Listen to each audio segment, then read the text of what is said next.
निरपेक्ष प्रयास के YouTube चैनल पर मैं प्रदीप वाजपेयी आपका स्वागत करता हूं, अभिनंदन करता हूं। आज का शस्त्र विशेष इसलिए है क्योंकि एक YouTube चैनल अर्थ, उसके आगे एक प्लस का चिन्ह लगा है और शास्त्र, इसका शुभारंभ किया जा रहा है। तो अर्थशास्त्र इस चैनल का उद्देश्य क्या है और इसके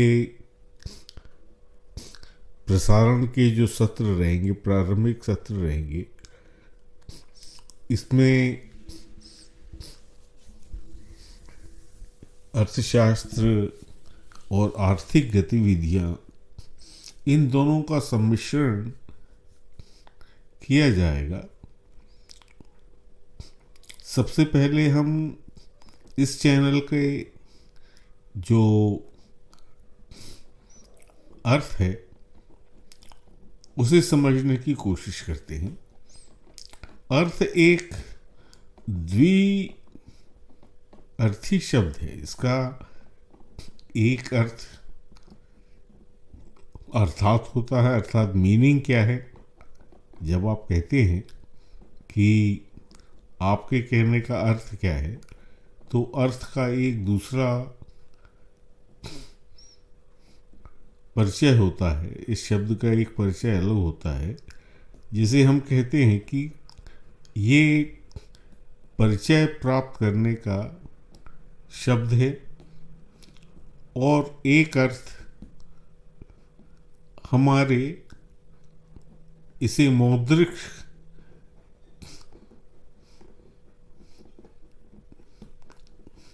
तरह से, यानी फिजिकल, मॉनेटरी,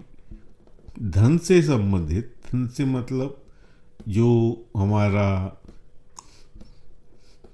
आय है, हमारी संपत्ति है, इससे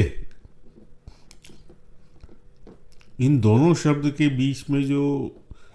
प्लस है, उसका मतलब ये है कि इन सबसे पहले हमें अर्थात इसकी मीनिंग को एक सामान्य जन कितना जानता है और इसका शिक्षा में हमारी क्या स्थान है, इसका महत्व क्या है,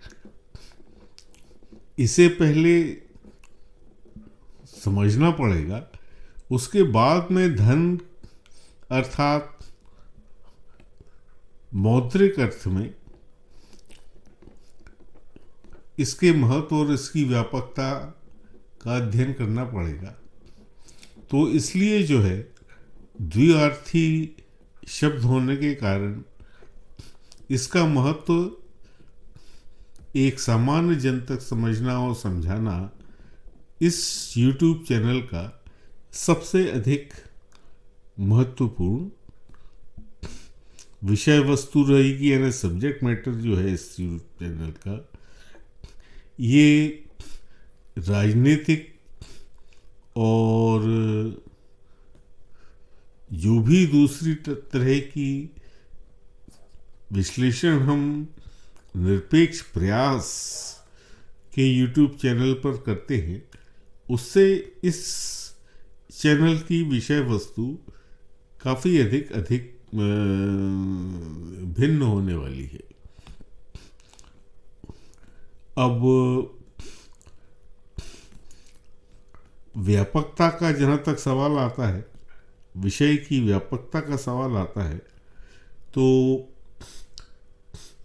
हम पाएंगे कि हर व्यक्ति, चाहे वो किसान हो, चाहे श्रमिक हो, चाहे छोटा दुकान चलाने वाला हो, एक ठेला चलाने वाला हो, और यानी थोड़ा सा एक कह सकते हैं कि उतना अधिक शिक्षित वर्ग नहीं है,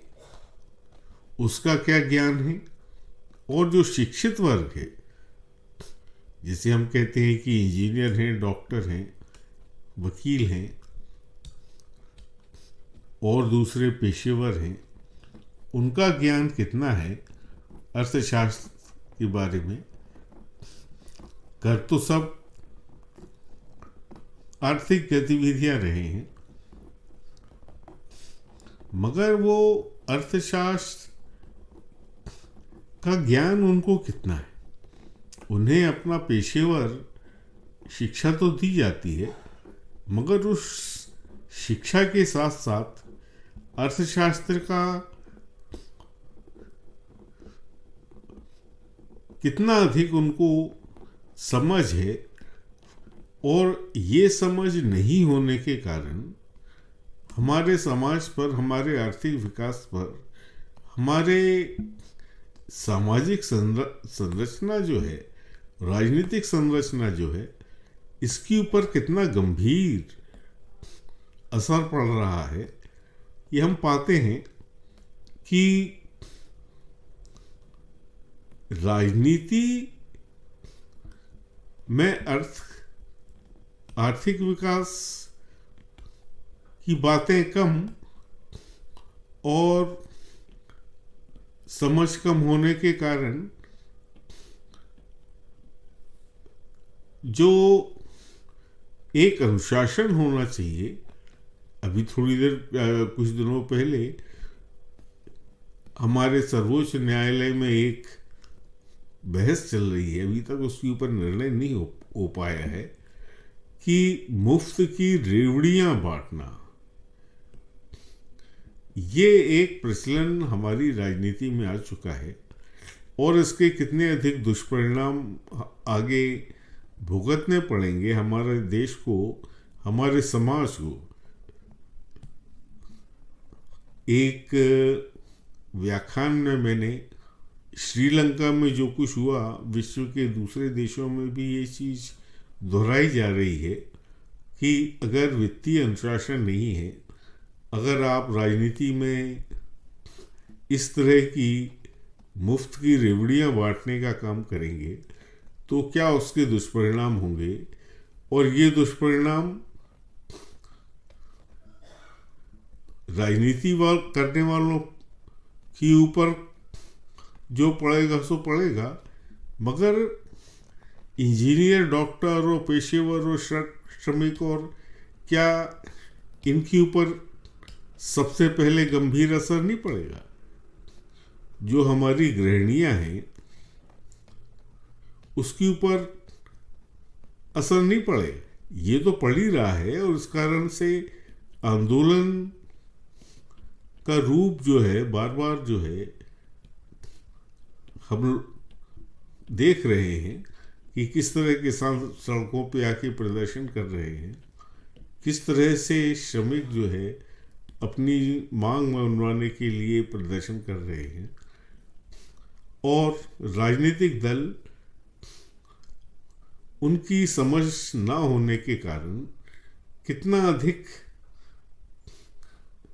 समाज को, हमारे देश को कितना अहित कर रहे हैं, कितना उससे कारण हमारा आर्थिक विकास की प्रक्रिया बाधित हो जाती है। इसकी जिम्मेदारी कोई राजनीतिक दल नहीं लेता। यहाँ तक कि सत्तारूढ़ दल इस तरह की जब रेवड़ियां या इस तरह का वित्तीय अनुशासन का पालन करने में और करवाने में अक्षम हो जाता है, तो इसके कोई दुष्परिणामों की जिम्मेदारी, इसकी रिस्पॉन्सिबिलिटी लेने का कार्य कोई राजनीतिक दल नहीं करता। उनके मैनिफेस्टो में चुनाव का हो या अदरवाइज वो जो भी जो है ना वायदे करते हैं, जो भी दीर्घकालीन नीति बनाते हैं, जो भी बजट बनाते हैं, जो भी वित्तीय अनुशासन को लागू करने वाली संस्थाएं हैं, उनके जरिए, जैसे हमारे यहाँ आरबीआई है, नीति आयोग है, वित्त आयोग है, इनको अलग अलग समय पर गाइडलाइन इशू करनी पड़ती है कि वित्तीय अनुशासन ऐसा रखा जाए। यानी आरबीआई इस चीज को, नीति आयोग इस चीज को डिसाइड करता है कि घाटा कितना होना चाहिए, बजटीय घाटा जो है कितना होना चाहिए, ट्रेड डेफिसिट कितना होना चाहिए, और राजनीतिक दल इस तरह की कोई घोषणा नहीं करते कि उनके राजनीतिक उद्देश्य के साथ साथ आर्थिक उद्देश्य क्या है, दीर्घकालीन और मध्यकालीन और तात्कालिक। तो ये विरोधाभास राजनीति और आर्थिक गतिविधियों में बना हुआ है, और इसका दुष्परिणाम जो है हम अलग अलग तरह से परिभाषित करते रहते हैं, मगर उसमें भी जो है राजनीति का तत्व ज़्यादा होता है। आर्थिक समझ को समझने का और समझाने का प्रयास कम होता है। संसद में बहस होती है तो इस बात का बार बार उल्लेख किया जाता है कि विश्व पटल पर क्या हो रहा है और हमारे यहाँ क्या हो रहा है। यानी तुलना कर देना आंकड़ों का एक अलग विषय है, और तुलना को एक उद्देश्य के साथ एक अलग परिप्रेक्ष्य में इसे समझाने का प्रयास करना, ये अलग विषय है। क्योंकि इसके साथ साथ हमारी शिक्षा नीति, हमारी आर्थिक नीति की परिभाषा, अर्थशास्त्र की परिभाषा के साथ में जोड़कर रखना, क्योंकि राजनीतिज्ञों का जो राजनीति करते हैं उनके पास कितना ज्ञान है अर्थशास्त्र का, आर्थिक विकास की प्रक्रिया का, उसकी क्या सीमाएं हैं, उसकी क्या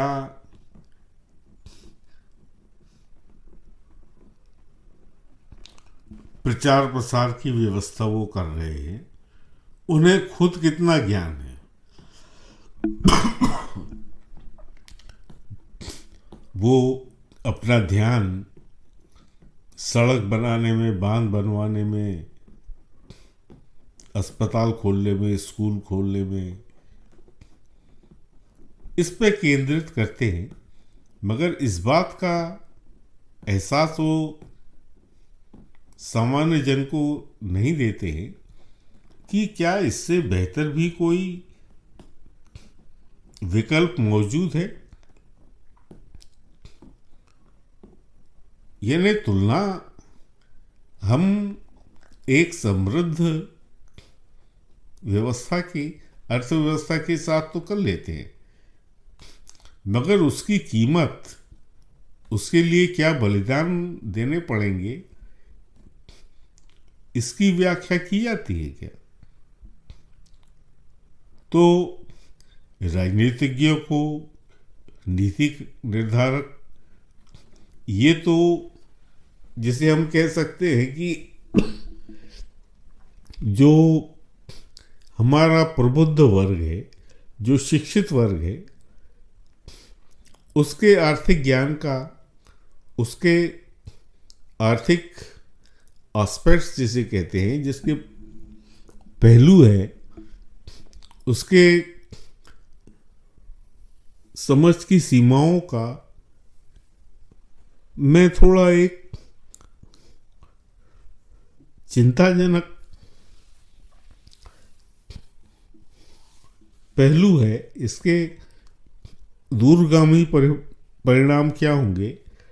इसके बारे में आपको परिचय दे रहा हूं। और इस चैनल का, यानी अर्थशास्त्र के ये चैनल है, इसका उद्देश्य राजनीति से हटकर यहाँ पर भी निरपेक्ष भाव से इसका ज्ञान, सामान्य ज्ञान को देना। हमारे प्रारंभिक सत्रों का उद्देश्य ये रहेगा कि कम से कम सामान्य जन तक ये बात पहुंचे तो सही कि वो जिस आर्थिक विकास के सपने को, अपने व्यक्तिगत सपने को साकार करने के लिए दिन रात मेहनत कर रहे हैं, उसकी सच्चाई क्या है, वो कितने रेलिवेंट हैं उनकी लाइफ में, और वो यहाँ तक पहुँचकर कुछ अपनी जिंदगी में कुछ प्राप्त कर पाएंगे या नहीं। ये उनका जीवन ऐसे ही व्यर्थ जाएगा। ये वर्तमान पीढ़ी की नहीं, आने वाली पीढ़ियों की भी हमें चिंता करना है। इसलिए आने वाली पीढ़ियों को भी इस अर्थ में जागृत करना, यानी शुरुआती शिक्षा के साथ साथ इसको जागृत करना कि आप संपन्नता के पैमानों को किस तरह से प्राप्त कर सकते हैं या नहीं कर सकते हैं, इसकी सीमाएं क्या हैं। अर्थात सिर्फ भौतिक सुख के पीछे जाने का क्या परिणाम हो सकता है, और क्या इससे उनकी जिंदगी में, आने वाली जिंदगी में जिसमें वो प्रवेश करने वाले हैं, वहाँ इन सपनों की हकीकत, इसकी रियलिटी क्या है। तो हर जगह बाधाएं तो हैं, मगर इस संबंध में चर्चा करना, इस संबंध में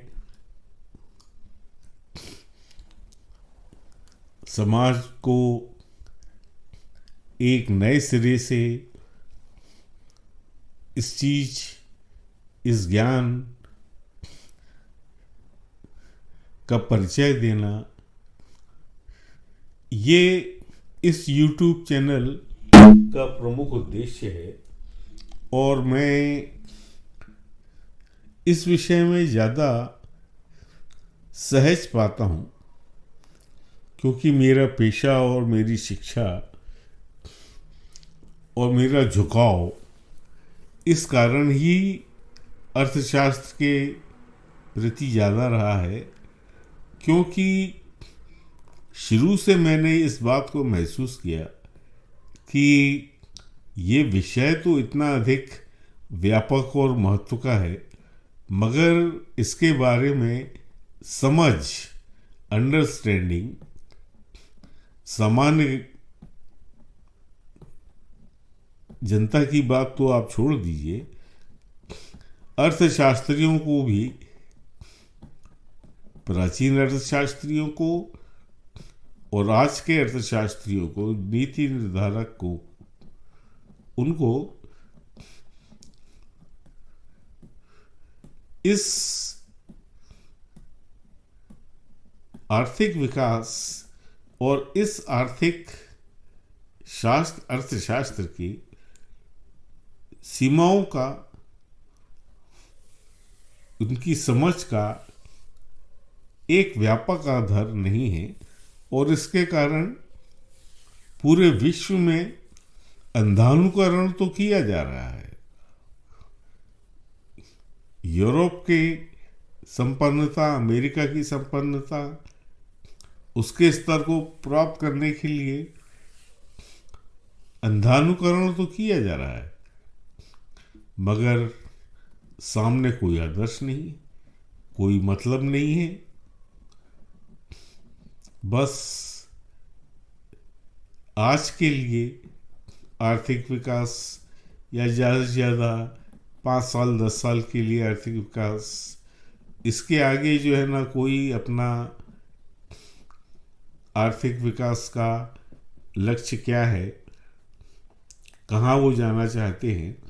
इसके बारे में कोई संपन्न देश क्योंकि इस बार